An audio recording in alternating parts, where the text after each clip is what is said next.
Olá, está começando o FloripaCast, o podcast aqui da Câmara Municipal de Florianópolis, e o nosso convidado de hoje é o Lucas de Assis, que é advogado tributarista e vai conversar com a gente a respeito do Imposto de Renda 2025. Você contribuinte que tem dúvida, hoje a gente vai conversar, tirar algumas dúvidas aqui com o Lucas. Lucas, muito obrigada pela sua presença aqui hoje com a gente. Boa tarde, Camila, eu que agradeço. Boa tarde aos que acompanham aqui o FloripaCast. E vamos bater um pouquinho desse papo que é tão importante para todos, que, principalmente nessa época agora de declaração de imposto de renda. Isso, a gente, dia 1º de abril começou, né? Na verdade está desde o dia 17 de março, que já pode começar a fazer a declaração, vai até o dia 30 de maio, a gente ainda tem um tempinho aí pela frente. E eu queria que você falasse para a gente a respeito das novas regras de imposto de renda de 2025. Mudou alguma coisa de 2024 para este ano? Mudou pouca coisa, tá, Camila? Basicamente, esse ano a gente tem um favorecimento dos contribuintes que optam por fazer a declaração pré-preenchida e receber a restituição via Pix, né? Esses contribuintes eles vão ter preferência na restituição do imposto de renda, né? Então vão receber antes dos contribuintes não englobados em outras regras preferenciais, como por exemplo maiores de 80 anos, maiores de 65 anos, né? Então eles vão receber antes de pessoas não englobadas nessas outras regras. Essa seria uma das principais mudanças, tá? No mais, em relação a limites, em relação a quem precisa declarar, em relação a limites de dedução, isso basicamente se mantém como as regras do ano passado, tá? Com poucas alterações. Lucas, hoje quem declara imposto de renda praticamente tem que ter um rendimento anual de R$ 33.888. Basicamente tem que receber ali entre R$ 2.800 por mês, né? Isso de aluguel, de uma renda extra e também do próprio salário, né? A gente está com um projeto que chegou agora ao Senado, onde vai pedir que o imposto de renda seja a partir de quem ganhe R$ 5.000. Se esse projeto for aprovado, o que muda? Excelente pergunta, Camila. Esse é um projeto importantíssimo. Tá?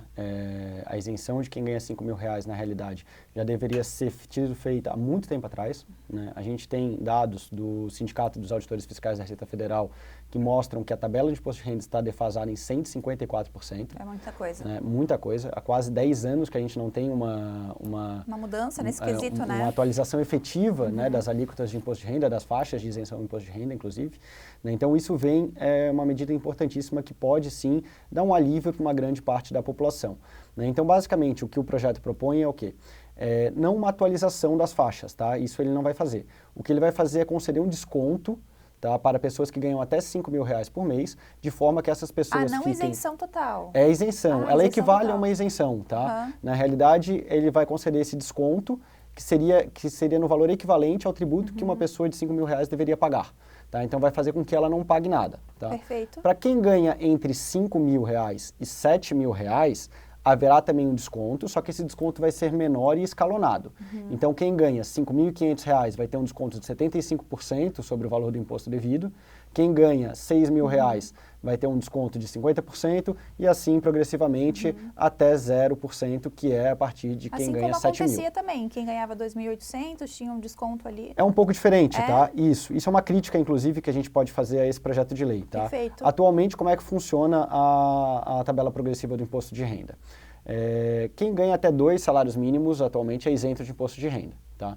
A partir de quem ganha 2 salários mínimos, vai se aplicando as faixas, né, de forma progressiva até se chegar a 27,5% de alíquota. Tá? Só que acontece o seguinte, se eu ganho, por exemplo, R$ 4.000, tá, ou vamos botar menos, R$ 3.500 por mês, tá? Eu vou continuar usufruindo da isenção em relação à parcela relativa até 2 salários mínimos, tá? E a partir desse valor, o que exceder 2 salários mínimos é que vai ser submetido à tributação. Sim. Né? Então, da forma como é feito hoje, você se aproveita do desconto que é concedido para a faixa anterior, mesmo você tendo ultrapassado, de forma que aquela alíquota só incida sobre a diferença que ultrapassar aquela faixa anterior. Esse projeto ele muda um pouco isso. Tá? Esses R$ 5.000, esse desconto, né, relativo a R$ 5.000, ele vai ser restrito a efetivamente quem ganha R$ 5.000. Tá? Até R$ 5.000, Isso. Né? Se eu ganho, por exemplo, R$ 8.000, eu não vou poder considerar R$ 5.000 isento e tributar apenas a diferença. Né? Eu vou continuar tributando normalmente. Para mim, que ganho R$ 8.000, por exemplo, não vai ter nenhuma diferença no imposto de renda. Né? ou quem ganha 10, 15, 20, enfim. Né? Para essas pessoas que ganham muito dinheiro, isso não vai impactar em nada, porque elas vão continuar sendo submetidas a uma alíquota maior. Só que esse sistema novo, ele cria esse sistema de injustiça, né? Porque o que deveria ter sido feito na realidade, deveria ter sido uma atualização de todas as faixas da tabela de imposto de renda, né? É benéfico a medida? É benéfico. Era necessária? Era necessária. A medida era necessária, mas de repente a forma como foi feita é que não era ideal.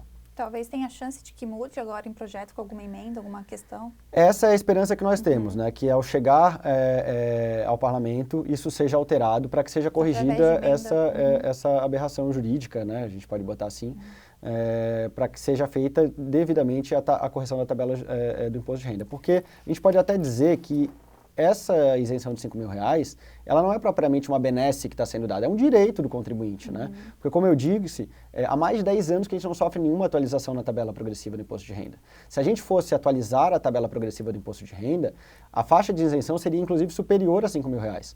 A gente teria uma faixa de isenção de R$5.135, segundo o Sindifisco Nacional.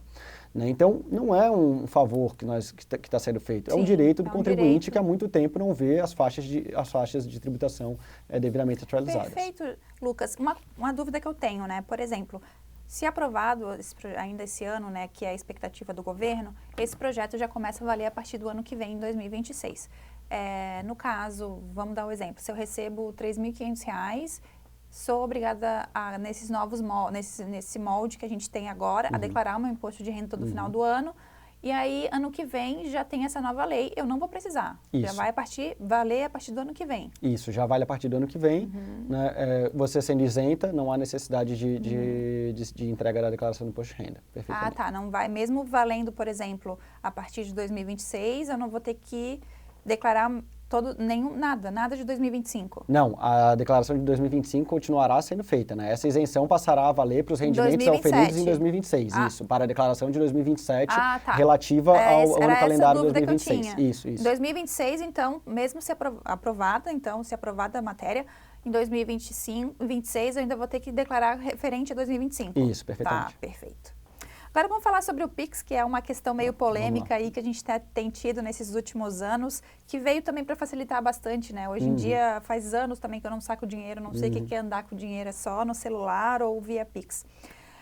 O Pix, ele pode colocar o contribuinte de alguma forma na mira da Receita Federal? Se tiver muita movimentação? Excelente pergunta, Camila. A gente teve uma grande discussão recentemente em relação ao Pix por conta de uma instrução normativa que foi publicada pela Receita Federal ainda no ano passado, né, no sentido de que a partir dela o Pix seria tributado. Né? Muito se falou disso, né? Isso gerou um medo geral na população, teve gente que parou de aceitar Pix, teve gente que começou a cobrar mais nas vendas feitas por Pix, né? E isso não é de todo verdade. Né? Sim, a matéria não era essa, na verdade. A matéria né? não era essa, isso. O que a Receita Federal pretendia na época era apenas ampliar a obrigatoriedade de quem precisa entregar informações relativas a movimentações financeiras. Pix, né? E seria uma benesse também para o contribuinte, para o autônomo que trabalha e mexe com um Pix de todo dia, né? Hoje esse contribuinte ele já tem as suas movimentações financeiras acompanhadas pela Receita Federal. Tá? Existe uma declaração que é prestada pelas instituições financeiras chamada e-financeira. Né? Através da e-financeira, as instituições financeiras elas são obrigadas a fornecer à Receita Federal todas as movimentações que superem R$2.000 para pessoas físicas e R$5.000 para pessoas jurídicas em montantes globais movimentados mensalmente. Né? O Pix ele entrou em vigor em 2020. Essa obrigação de fornecimento de informações relativas à movimentação financeira já existe desde 2001.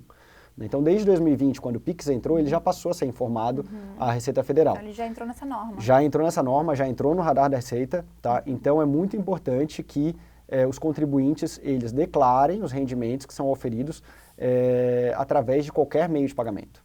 Né? O fato de eu vender uma mercadoria no Pix, ou vender uma mercadoria no boleto, ou vender no cartão de crédito, no débito, não muda em nada. O rendimento que eu oferi com a venda desse produto ou do meu serviço, ele deve ser submetido à tributação da mesma forma como ele será, se for independente da forma de pagamento que é utilizada. Tem um valor de limite específico de transações de Pix que pode chamar a atenção da Receita Federal? Então, como eu mencionei, a norma atual ela prevê que a partir de R$2.000 movimentados mensalmente já são objetos de informação para a Receita Federal, tá? Então, qualquer valor que comprei no montante global superior a R$2.000, ele já é informado pela Receita Federal. Valores abaixo disso não há obrigatoriedade de informação. Então, a gente pode dizer que sim, que o limite seria o limite que consta previsto na norma como de fornecimento de informações obrigatórias para a Receita Federal. Uma dúvida, por exemplo, eu manejo todo o meu salário, meu rendimento através de Pix, de uma conta para outra, para pagar um cartão aqui, pagar uma outra conta ali, e eu fico fazendo Pix entre essas contas mais do meu montante do meu salário. Isso também? Não. E é um valor acima de R$2.000? Não, porque assim, o Pix ele não é tributado, né? A utilização do sistema Pix ele não é tributado. Ele pode sofrer lá uma cobrança de uma taxa por parte da instituição financeira, mas isso é uma política tarifária do banco, não tem nada a ver com tributação, tá? Quando você movimenta um recurso de uma conta sua para uma conta sua, não há riqueza nova. Entendeu? E o que é tributado pelo... É só entre as minhas contas, realmente. Isso. E o que é tributado pelo imposto de renda é o recebimento de riqueza nova, né? Você movimentando uma conta do banco A para o banco B, isso não altera em nada a sua capacidade contributiva, então não há problema, não tem como se preocupar. E quem é autônomo e recebe pagamentos de forma via Pix, ela precisa declarar o imposto de renda de alguma forma diferente? Não, ela só precisa considerar como recebível todos os valores que forem decorrentes daquela atividade que ele exerce. Então, como eu falei anteriormente, se foi pago via Pix, se foi pago via cartão de crédito, isso não faz diferença nenhuma para fins de imposto de renda, né? Esse rendimento vai ter que ser submetido à tributação da mesma forma. Lucas, agora vamos tirar mais dúvidas sobre fiscalização e tributação. A Receita Federal, ela está mais rigorosa, a gente vê que ela está caindo um pouco mais em cima nesses... Ela sempre foi, né, um órgão de fiscalização muito rigoroso. E qual que é a questão dela em relação ao cruzamento de dados bancários? Perfeito. No decorrer dos anos, a Receita Federal vem aprimorando o seu sistema de cruzamentos, né? Hoje, a Receita Federal do Brasil ela é tida como uma das mais avançadas em termos de tecnologia, né? Eles têm um supercomputador chamado T-Rex, que é capaz de fazer cruzamento de várias informações simultaneamente. Então, e hoje a Receita Federal ela tem uma base muito grande de informações que ela recebe. Tanto é que hoje você já tem a declaração pré-preenchida, né? Ou seja, a declaração pré-preenchida nada mais é do que a Receita Federal preenchendo a declaração por você a partir das informações que ela já recebeu de outras fontes, né? Então, por exemplo, se você tem um imóvel alugado e esse imóvel está sob custódia de uma imobiliária, a imobiliária vai informar a Receita Federal qual é o valor que ela pagou para você durante todos os meses. Então, a Receita Federal já sabe quanto você ganhou de rendimentos de aluguel nesses casos. O seu empregador, quando ele paga o seu salário, ele já informa também, ele retém uma parcela e ele informa para a Receita Federal essa retenção. Então, a Receita Federal já tem informação sobre isso também. Então, ele tem uma gama de informações muito grandes já sobre o contribuinte, né? Então, fica muito fácil para ela cruzar as informações. E uma coisa importante da gente citar aqui é que, em regra, as pessoas físicas elas não são objetos de fiscalização propriamente dita, né? Elas são objetos de malha, né? A fiscalização seria mais quando há um auditor fiscal designado para analisar aquela situação específica, né? Isso eles guardam mais para grandes contribuintes, né? As pessoas físicas, em geral, quando sofrem algum tipo de intimação por parte da Receita Federal, geralmente é em virtude de malha, né? E aí isso pode decorrer da omissão de rendimentos, né? Isso pode decorrer de uma eventual dedução de uma despesa que não poderia ter sido deduzida, né? Então, é feito através desse cruzamento de dados realizado hoje pela Receita Federal com base nas informações obtidas de outras fontes. Perfeito. Uma dúvida também a respeito de herança, né? Então, eu vou dar um exemplo, pessoal. Nós estávamos em espólio de um inventário do meu pai, eu, minhas irmãs e minha mãe, e saiu.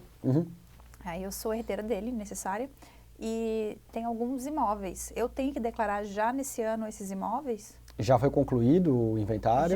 Já. Isso já entra Isso foi no ano passado? Foi concluído no ano passado? Foi ano passado. Isso, então ele já entra na declaração desse ano. Então, já foram feitas todas as alterações, né? Se esse imóvel já passou para a sua propriedade, ele já entra no... Na verdade, ele só saiu o inventário, não passou ainda por meio de escritura nem nada. Tá, então você ainda não é proprietário do imóvel. Já não foi concluído o processo de inventário, foi concluído, mas ainda não foi feito teve o formal de partilha. Já saiu no nome de todas elas, mas ainda não tem, tipo, escritura, ainda está no nome do meu pai. Sim. Não, enquanto não for feita a escritura, então você ainda não precisa declarar. Tá, enquanto não tiver escritura. Você pode declarar o processo de inventário e isso. Mas os documentos já chegam no meu nome, por exemplo, porque quando procuram pelo meu pai, chegam no meu nome das minhas irmãs, porque é o espólio de Delor da Cunha, aí chega lá. Sim. Mas isso não precisa? Não, isso não. Perfeito. Essa é uma dúvida que eu tinha. E quem recebe aquele Pix de amigo, de mãe, de vó, todo mês recebe um Pixinho, também vai ter que declarar? Não, depende do Pix, né? 200 reais por semana, 300 reais por semana. Então, isso pode eventualmente se caracterizar como uma doação, tá? Doações precisam ser declaradas, em que pese elas não serem tributadas, né, pelo imposto de renda, né, mas elas precisam ser declaradas e elas precisam sofrer o pagamento do imposto estadual chamado TCMD, né? Mas a legislação estadual, por exemplo, de Santa Catarina e de outros estados também, ela prevê uma faixa de isenção de TCMD, se eu não me engano é de R$ 12.000 por ano, tá? Então não haveria preocupação em relação a isso. Se eu estou É, recebendo um Pix da minha isso. mãe, da minha avó, da minha tia, de um amigo. Não precisa se preocupar também, porque a Receita Federal não está preocupada com R$ 50 que o teu amigo te depositou para reembolsar o churrasco que você pagou, sabe? Não é esse tipo de movimentação. Não é essa calamidade que todo mundo estava pensando Não. no passado, né? Que fizeram muita narrativa em cima disso. Isso, não. E, Lucas, existe alguma diferença de tributação referente a valores de TED, de DOC ou de realmente dinheiro em espécie? Não, ou é tudo igual? É tudo igual, tá? Os rendimentos são tratados todos da mesma forma para fins de imposto de renda, né? Então, independente da forma de pagamento, há que ser feita a declaração e eles vão ser submetidos às mesmas regras de tributação. E como que nós, contribuintes, podemos nos prevenir de cair na malha fina? Tem como cair na malha fina sem querer? Tem como cair na malha fina sem querer e até mesmo sem razão, vamos botar dessa forma, né? Por exemplo, se você deixar de declarar, se você declarar alguma despesa que não seja dedutível, né? Então, você tem um dependente, você acabou declarando algumas despesas, por exemplo, você tem um dependente e você não declarou... No caso, seria filho, isso, pais idosos também? Isso, também. Tem uma situação que gera muita malha fina nesses casos de dependentes, que é a seguinte situação. Se por um lado você pode deduzir um valor a título de dependente, por outro lado você precisa declarar na sua declaração de imposto de renda os rendimentos recebidos por essa pessoa.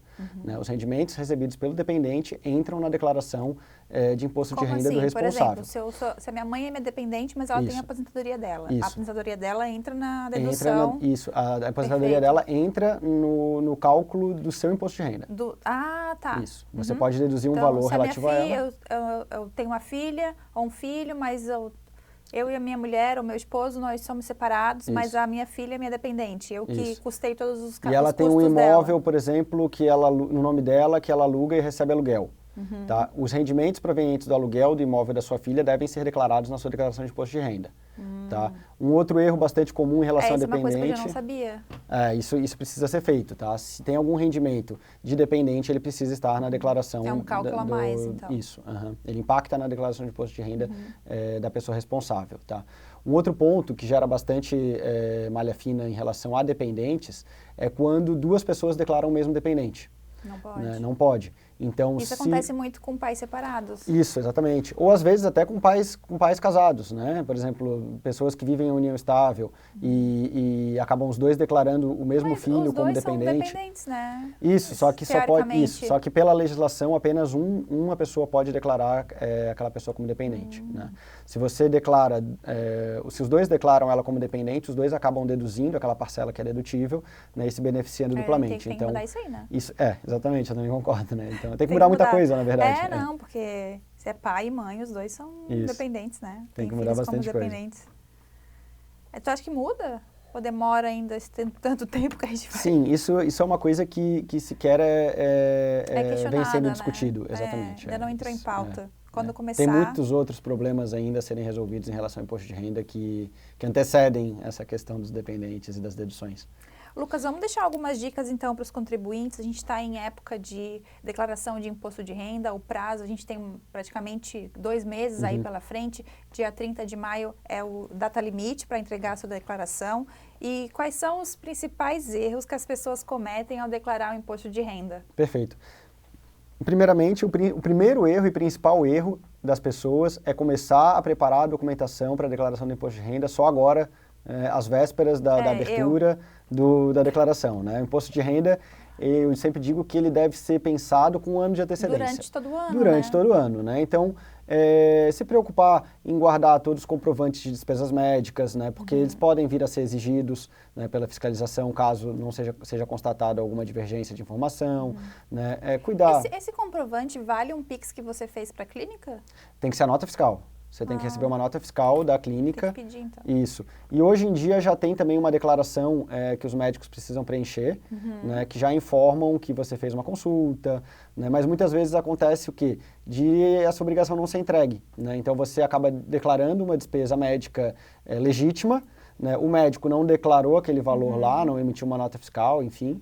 Né, no caso, o exame por via particular, através de uma clínica, então eu tenho só o Pix, mas não tenho... Isso, você precisa pedir a nota fiscal, Tá. isso, precisa pedir a nota fiscal e guardar essa nota, né, como comprovação da despesa médica. Tem como pedir depois de tanto tempo? Tem como pedir o né? documento auxiliar de nota fiscal, sim, eles conseguem emitir, tá, não tem problema. Então pode pedir retroativo, muitas empresas dificultam essa entrega, né, mas pode pedir. Outro ponto de atenção é sempre buscar declarar todos os rendimentos recebíveis, né. Tudo que foi recebido no ano anterior precisa de ser declarado. Então, se tiveram rendimentos de aluguel, né, se tiveram rendimentos de trabalho assalariado, né, se tiveram rendimentos de doação, por exemplo, esses rendimentos precisam ser declarados, porque depois pode haver um cruzamento de informações e isso acabar trazendo alguma divergência que leve para a malha fina. Acho que tu já respondeu nessa pergunta, mas quais são os documentos fundamentais para não ter problema nenhum com a Receita?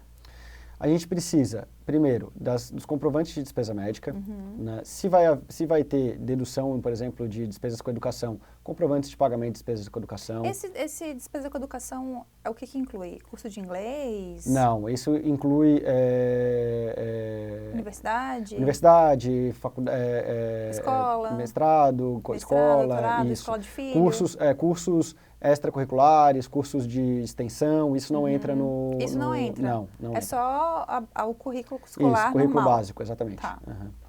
Esses cursos mais de extensão, eles não entram. Tá. Né? Então, basicamente, É bom seriam esses saber também, documentos. porque quando a gente fala de educação, né, a gente Sim. pensa inglês, um curso de extensão, ou algum curso de especialização. Sim. Não, e uma assim também pós. o limite também ele é muito baixo, né? O limite de dedução de educação ele é muito baixo. Eu acho que não chega a R$ 4.000 atualmente. Né? Então, não é muito difícil de se alcançar, né? Se a gente for considerar o preço médio de um colégio hoje em dia, né? De uma faculdade, enfim.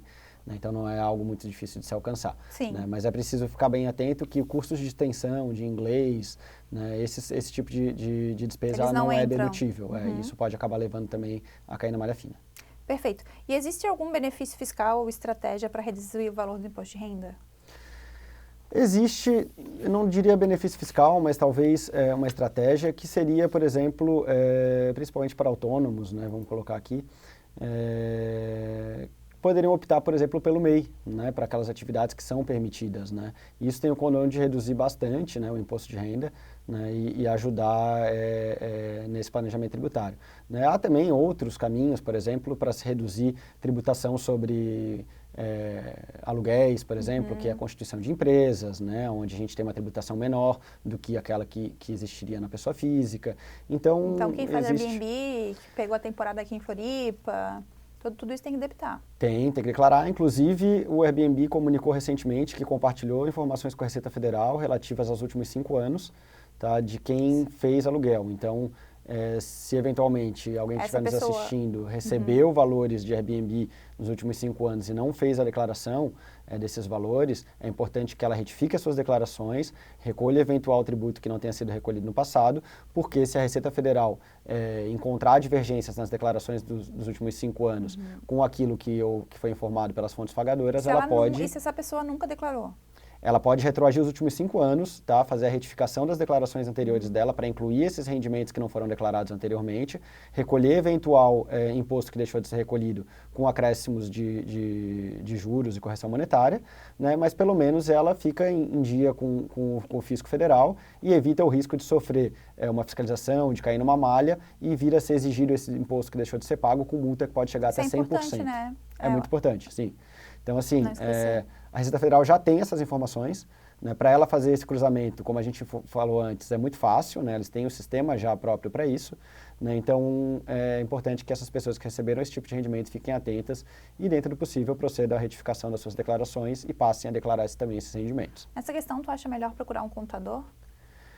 É melhor procurar um contador, né, de confiança, né, um profissional de confiança, para ajudar até mesmo na retificação, né, apesar de não ser necessário, eu digo operacionalmente falando, né, se a pessoa ela tem familiaridade com o sistema da Receita Federal, sabe realizar a sua declaração, ela mesma pode fazer essa sua retificação. Mas a partir do momento em que ela não se sentir confortável com isso, o recomendável é que ela procure um profissional capacitado para realizar esse serviço para ela. Perfeito, Lucas. A gente está chegando ao final do nosso podcast. Muito obrigada pela sua presença. Antes da gente finalizar, eu queria que você deixasse algumas dicas, né, para esse contribuinte que vai realizar a sua declaração de imposto de renda. Eu acho que a gente pode fazer aqui uma síntese, né, Camila, de tudo que a gente conversou. Acho que diversos pontos estratégicos foram comentados aqui, né, mas basicamente fica de dica aqui para não omitir rendimentos, né? Então, se recebeu rendimentos trabalho assalariado, faça a declaração corretamente. Se recebeu rendimentos de aluguel, faça a declaração corretamente, né? Procure arquivar todos os comprovantes de despesas dedutíveis, né? Porque isso pode vir a ser exigido pela fiscalização, né? E tente, ao máximo, oferecer as informações da forma mais precisa possível. Perfeito. Obrigada. De nada, Camila. Eu que agradeço pelo convite. Muito obrigado. Obrigada, a gente agradece. Um beijo, o FalipaCast fica por aqui. Tchau, tchau, até mais.